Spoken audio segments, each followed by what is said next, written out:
on the Bobby Bones Show now. Eric Church. Hey, man, how's it going? I'm good, Bobby. How are you? Hey, pretty good. Are you in a remote location hiding from the... Yes. That's just what I picture. You're in the mountain. You're in the side of a mountain somewhere. I am in the mountains of North Carolina, and I drove around before I did some phoners today for about an hour looking for 2 bars of service. And I couldn't find them anywhere. So what are we on? 1 bar right now? Well, we're teetering on between 1 and 2 bars. They don't have 2 bars where I'm from. So. When you go and not, wherever you're staying here in this cabin, is it, no internet, no phones? Are you living off the land? We've upgraded our Wi-Fi. There's no phones we have to go to a place to use a phone. So you can you could do Wi-Fi calling or something. But other than that, we're in the sticks. When I read that you were up in a like a cabin recording this album, and it said 28 songs in 28 days. Now, what is that? What time do you wake up? Do you just start writing immediately? Are you trying to record them in the evening? What's that whole process? Right. The recording process was generally the evening, and I tried to get up, you record most of the night. So 10 to 12, and then we'd start writing the songs. And here's the deal with that. As a songwriter, you always have that moment when a song is born. And then you have 2 months or 3 months before you get in the studio and you bring that thing to life. And I just thought that the feeling and the experience of that is something that we underestimate. And so I wanted to, this time, strip all that down. And when the song is born and whatever those things are in the atmosphere that make it turn into something magical, I wanted to try to grab that. Now, so we would go in and record right in the morning, record most of the night, repeat. Are you getting good sleep, or are you going to bed just exhausted, mentally exhausted? No, I wasn't sleeping. There was one particular period that we ended up having to take a couple of days off because I was up 4 days without any sleep. I couldn't go to bed and turn it off. I would lay down and I was thinking about the next day, and I didn't even, remember what we just done. And it was just this real, I think the word's manic. Dang, so were you drinking like any energy drinks to stay up? Like how in the world are you staying up 4 days? Bobby, I drink everything. I drank it all. If they had it, I drank it. So. Let me ask you this. That's a lot of songs to write, and I think it's definitely, we're going to hear something different when it all comes out just because of the process. But with you being such a prolific songwriter, did you ever write any one song where you're like, man, that song sucked? Like when you heard it back 3 days later? Yeah, I think, like 9 out of 10. It's just, that's part of. I think Harlan Howard, one of the greatest songwriters of all time, used to call them pencil sharpeners. And you just you try to work on a line here or there. The song is really bad, but you can point to 2 lines and go, hey, that's 2 good lines.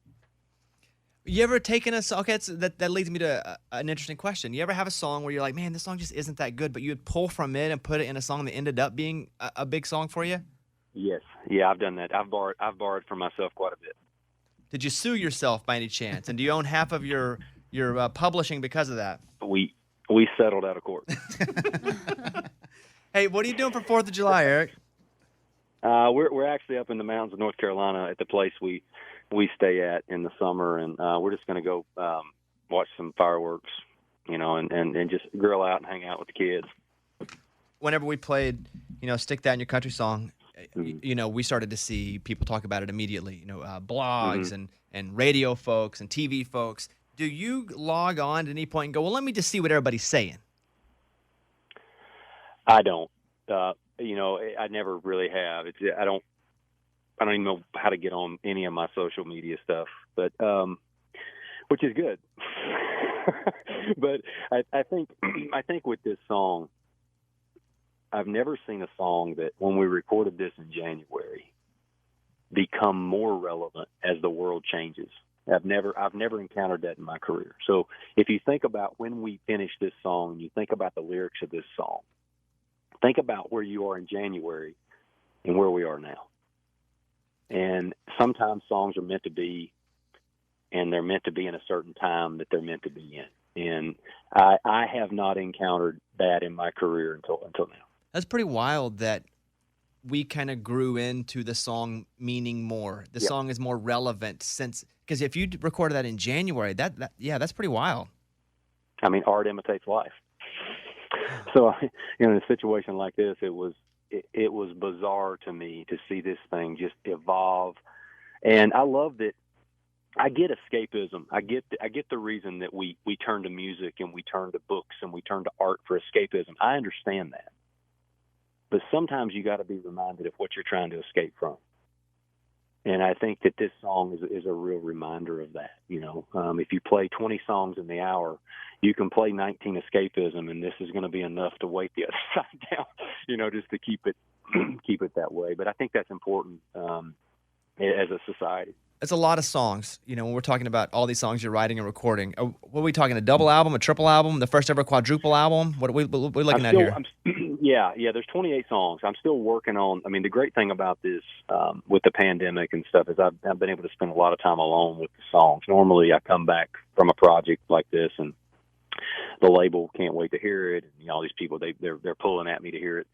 So because of COVID, I've been able to spend months, just me and the music. So I'm working on what that is. It's going to be some form that people get to hear the entire project, I think. Any of these songs come to you in a dream where you wake up and you grab your phone and you're like, holy crap, I need to put this down before I forget it? Yes. There was one of the last songs we recorded. This is crazy. That's funny you should ask that. This is weird. I feel like you're getting inside information. But I actually dreamed the chorus of the song. And I woke up. I hadn't slept either. It was 6 a.m. or whatever. And I woke up and I wrote it down. And then I ended up writing the rest of the song to the chorus, first verse, second verse. And but I did. I got to where I was. I guess when you get to a creative point, you get in the groove like that. I dreamed it. You want to tell us the name of that song? A little sneak. Crazy Land. Nice. Hey, breaking news! He's got a song called "Crazy Land" that he dreamed. Look at that. Well, listen. That's because I was crazy at that time. So The next track will be called 5 Hour Energy. The next track. Well, listen.